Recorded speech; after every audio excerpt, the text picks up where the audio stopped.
नमस्कार, अनादि टीवी के खास कार्यक्रम खास खबर खास नजर में आपका बहुत स्वागत है। मैं हूं आपके साथ ऋषिका गुप्ता। कार्यक्रम की शुरुआत करेंगे दिन भर की 4 बड़ी खबरों से। सबसे पहले बात करेंगे भोपाल की, जहां मोहन कैबिनेट की मीटिंग में कई अहम फैसलों को मंजूरी मिली है। बैठक में सुगम परिवहन सेवा को मंजूरी दी गई, जिसमें होल्डिंग कंपनी बसों का संचालन करेगी और अब यात्री बसों की संख्या के लिए सर्वे का काम हो रहा है।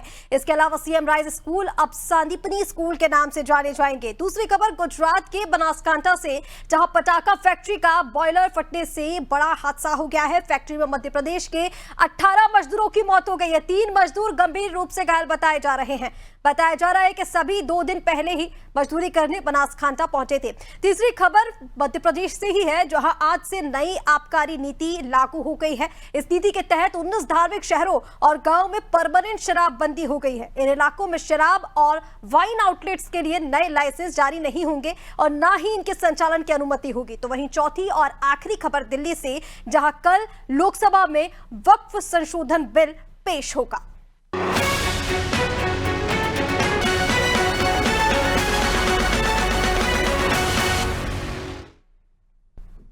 और चलिए सीधे रुख करेंगे पहली बड़ी खबर की ओर। मध्य प्रदेश के मुख्यमंत्री डॉक्टर मोहन यादव की अध्यक्षता में कैबिनेट की बैठक हुई और इस बैठक में कई महत्वपूर्ण फैसले लिए गए। मंत्री कैलाश विजयवर्गीय ने प्रेस कॉन्फ्रेंस कर कैबिनेट में लिए गए फैसलों की जानकारी दी। उन्होंने बताया कि राज्य सरकार ने शिक्षा, महिला सशक्तिकरण, किसान कल्याण, परिवहन सेवाओं और कर्मचारियों के भत्ते में कई बदलाव कर दिए हैं। सरकार ने शिक्षा क्षेत्र में एक अहम फैसला लिया है और अब से सीएम राइज स्कूल का नाम सांदीपनी स्कूल रखा जाएगा। साथ ही 85 लाख छात्रों को अप्रैल में निःशुल्क पाठ्य पुस्तकें वितरित की जाएंगी। महिला सशक्तिकरण के लिए भी सरकार ने बड़ा कदम उठाया है।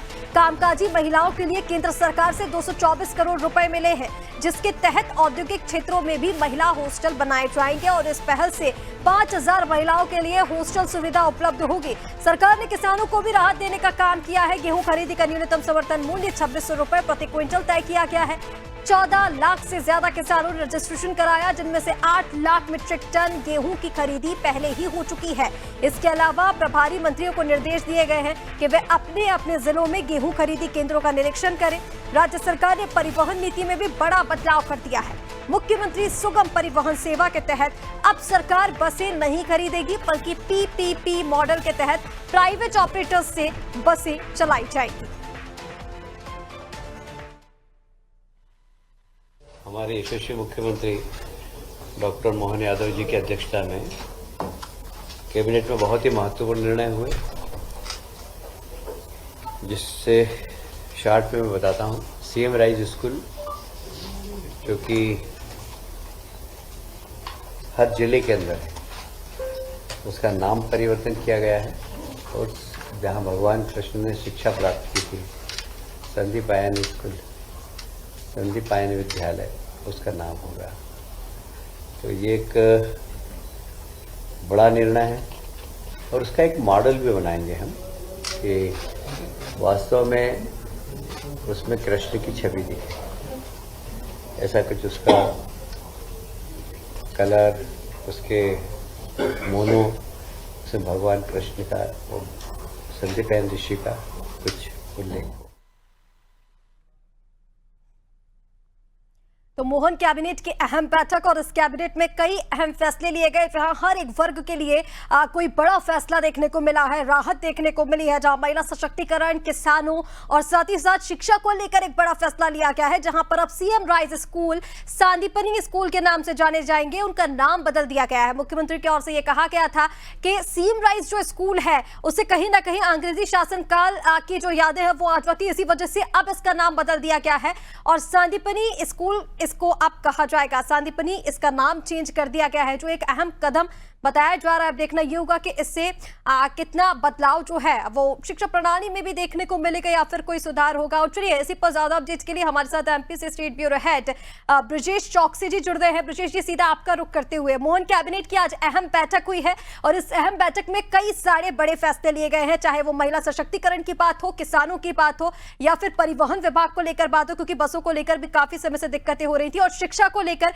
एक बड़ा फैसला लिया गया है। कैसे इन तमाम फैसलों को देखा जाए? निश्चित तौर पर ऋषिका, जिस तरह से हमने अपनी रिपोर्ट में दिखाया है कि कैबिनेट में किस तरह के महत्वपूर्ण फैसले लिए गए, जिसमें महिलाओं के लिए, छात्रों के लिए, आम लोगों के लिए विशेष प्रावधान किए गए हैं। जिस तरह से हम हॉस्टल की बात की, आपने खुद बताया कि 5,000 जो कामकाजी महिलाएं हैं उनके लिए छात्रावास वो हॉस्टल बनेंगे जिसमें वो रह सकेंगी।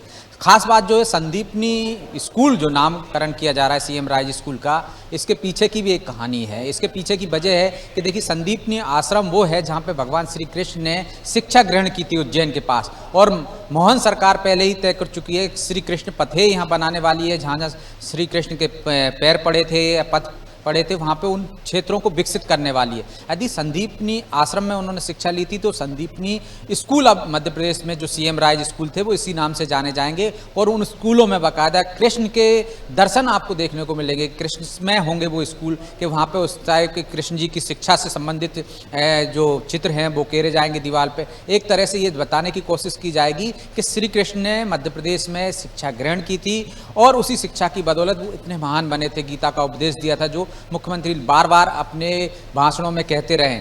तो एक तरह से ये अपने एजेंडे पे सरकार चलती दिख रही है। दूसरी तरफ हम देख रहे हैं कि किसानों को साधने के जतन है। किसानों के लिए जो गेहूं का मूल्य तय किया गया है वो एमएसपी तय की गई है, 2600 रुपये कुंटल की गई है। 8 लाख से अधिक किसानों ने को फायदा मिल गया है, 14 लाख से अधिक ने रजिस्ट्रेशन कराया है। और मध्य प्रदेश परिवहन निगम जो कभी हुआ करता था दिग्विजय सिंह शासन काल में, जिसको बंद कर दिया गया था, जिससे आम लोगों को बड़ी दिक्कत थी, अब प्राइवेटकरण हो गए थे एक तरह से। उन सड़कों पर जहाँ पर कम वो लगती है लाभ होता है वहाँ पर बसें चलना बंद हो गई थी। कुछ क्षेत्र जो अछूते रह गए थे वहाँ प्राइवेट बसें नहीं चल रही थी क्योंकि सरकारी बसें बंद हो चुकी थी। अब सरकार ने नए सिरे से परिवहन सेवा शुरू करने की तैयारी कर ली है जो पीपीपी मॉडल पर होगी। पहले घाटे में इसलिए परिवहन विभाग हो गया था कि उसमें मुफ्त में सवारियां बैठ जाती थी और जो कंडक्टर होते थे, ड्राइवर होते थे, उनकी मिलीभगत होती थी। तो उसका भी प्रावधान किया गया है कि अब मुफ्त में कोई यात्रा नहीं करेगा।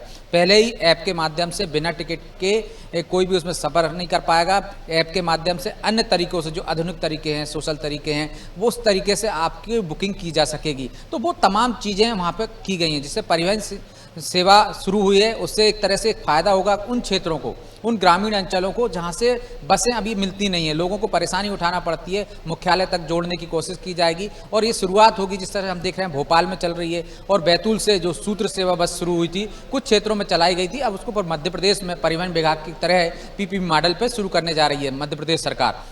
ये अहम फैसले हैं जिससे महिलाएं प्रभावित होंगी, खासकर आम लोग परिवहन सेवा से होंगे, छात्र इससे प्रभावित होंगे कि उनको संदीपनी स्कूल में जो जाएंगे तो वहाँ पे आपको धार्मिक के बारे में जानकारी मिलेगी, आपको कृष्ण के बारे में जानकारी होगी और आप उससे प्रभावित होंगे कि किस तरह से कृष्ण जी ने भी मध्य प्रदेश में शिक्षा ग्रहण की थी। आप भी उसी से मतलब एक धार्मिक एजेंडे पर सरकार चलती हुई दिख रही है।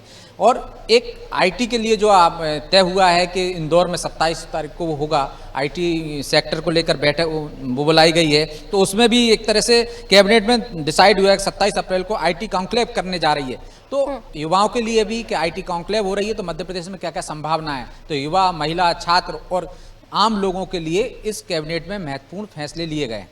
बिल्कुल ब्रजेश जी, जिस तरह से आपने जानकारी दी है कि हर एक वर्ग के लिए महत्वपूर्ण फैसला इस बैठक में लिया गया है, लेकिन शिक्षा को लेकर क्योंकि हम बात कर रहे हैं कि काफी महत्वपूर्ण फैसला है, जैसा कि आपने भी जानकारी दी कि संदीपनी विद्यालय अब सीएम राइज स्कूल का नाम होगा जहां श्री कृष्ण ने शिक्षा ग्रहण की थी और जैसा कि आपने कहा कि धर्म से जोड़कर अब शिक्षा बच्चों को दी जाएगी। तो क्या ये जो नाम बदला गया है ये सिर्फ नाम के लिए बदलाव है या सिर्फ इसे धर्म से जोड़कर देखा जाएगा या फिर राज्य भर की जो शिक्षा प्रणाली है उसमें कोई सुधार देखा जा सकता है ये नाम बदलने से?